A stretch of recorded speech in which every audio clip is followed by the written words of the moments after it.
Ayah, while speaking on the news tonight, that is, says for the over 5 years his account have been frozen and his 7 years pension has been retained. Despite his poor health condition, he is left to suffer on his wheelchair without a dime. How can a government decide to sit on someone's money for 5 years? You have rightly put up your question. I think there is no other word to qualify such an attitude from a government that we are deemed to believe that Cameroon is a state of law, and I think that in every state of law we should strive as much as possible to respect human rights and to ensure that the rule of law should prevail at all times.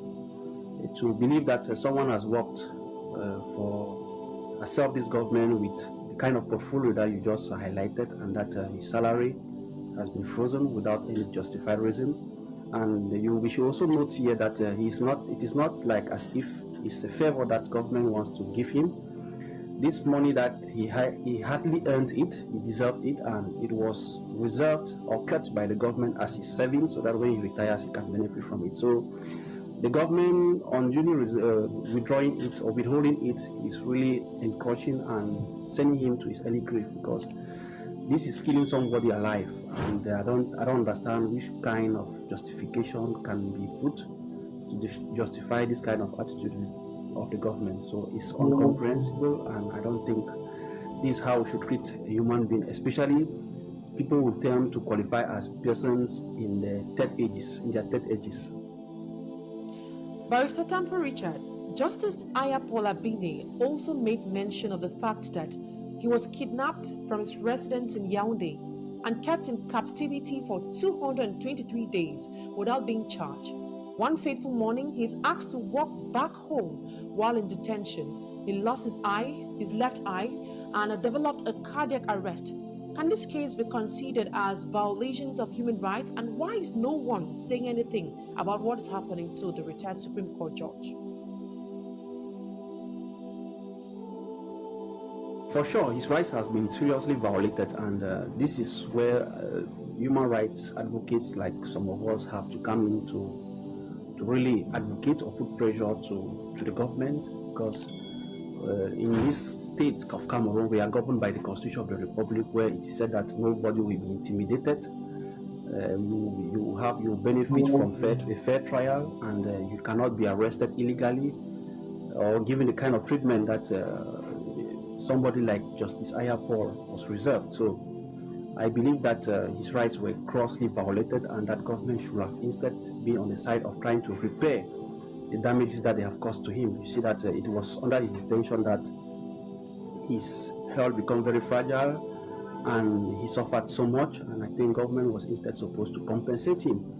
But it's however unfortunate that we live in a government which is evil, and if this could happen to Justice Ayah, then imagine people who can call laymen who have no portfolio, what they may go through in this kind of scenario. So it's really hard to talk about this situation, but all I think is that all of us, we one day leave Cameroon, because nobody was born with it, and we have come to live, and we have to leave it.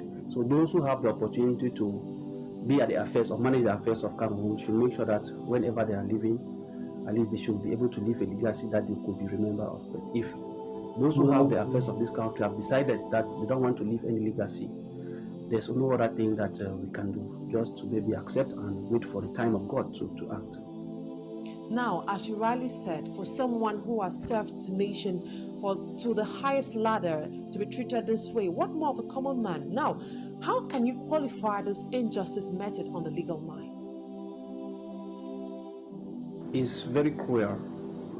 I haven't lack words to qualify this kind of injustices, because imagine you being a lawyer and you try to maybe explain the situation to any maybe a colleague outside. He will tell you that you guys are weak in your country, or that your country is a no state law, and you being a lawyer trying to defend, you can't even defend this kind of case. So that's the highest peak of cruelty, and I think that this is where we want to see the human rights advocates. This is where we want to see all those bodies who maybe so give funds to Cameroon, maybe to advocate for human rights, to really understand that those funds are falling into deaf ears and that we are not doing anything with those funds, because we cannot be taking funds that we want to upgrade our human rights values, and we are instead seen penalizing or acting in cruelty vis-a-vis some other Cameroonians. I think that what is happening to Justice Ayah is the peak of cruelty and is against all norms, be it national or international. Given that Cameroon is a state of law, we are hoping that the situation of former Justice Ayah Ajinlebine will be settled anytime soonest. And that's what put an end to today's edition of the 6 p.m. prime time. Situation that for Chief Justice Ayah and the situation that, and if you look at critically, when I see and say this, so La Republique, they get plan way, they want boledi pa, you see, and pa this way, you don't work hard, you know, you don't do your best, you don't put it in it all, but just because he decide for advocate for the plight of the people of Southern Cameroon, now by that way they give that kind of treatment. When I know very well say Justice Ayah Abine, he don't been a Supreme Court judge for inside La Republic. Yes, he don't work for it. And now by way, when it comes to Ambazonian struggle, he never support any side. You get the point? If you don't always listen to the part they ever talk, he never support some particular group or say Nadima. No, the part don't always talk and say, let the people decide. It is the people's wish. This is you know, this is somebody who knows exactly how to manage or how to, you know, to caution and guide people to get that which they desire or that which they want. My dear brothers, my dear comrades, ladies and gentlemen, this is one of those things that we say, La République du Cameroon, they don't have any regard for people they call legend. They don't have any regard for people who have oneself with them. Imagine Paul Biya suspending his salary and all benefits that he had, everything. We all know that Paul Biya is the law. Paul Biya is everything in La Republic. Paul Biya makes the law. He implements the law. He is the one who prosecute defaulters of the law. So you see these things like this. These are those things that we say La Republic is never again. It's never again. But I continue to tell you people that we will stand for the truth. We will stand for justice. We will stand for those people who have been highly, targeted by the Republic of Cameroon because of their position concerning the Ambazonian liberation struggle. Justice Ayah is a victim.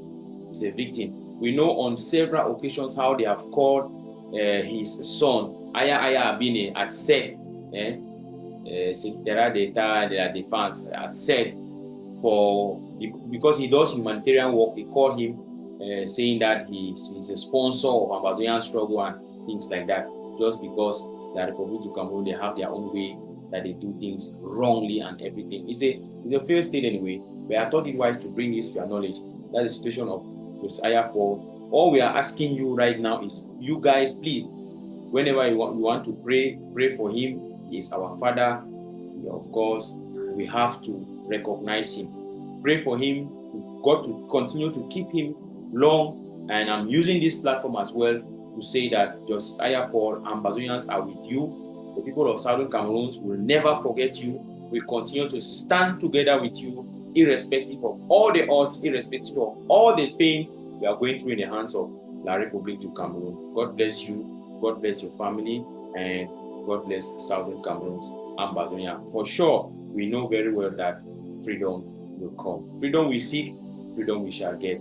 Thank you for your sacrifices. Thank you for everything. And we continue to stand together with you. My name is Obaino Deko, Ambazonian and rights activist, and the same, your humble servant. Thank you for watching.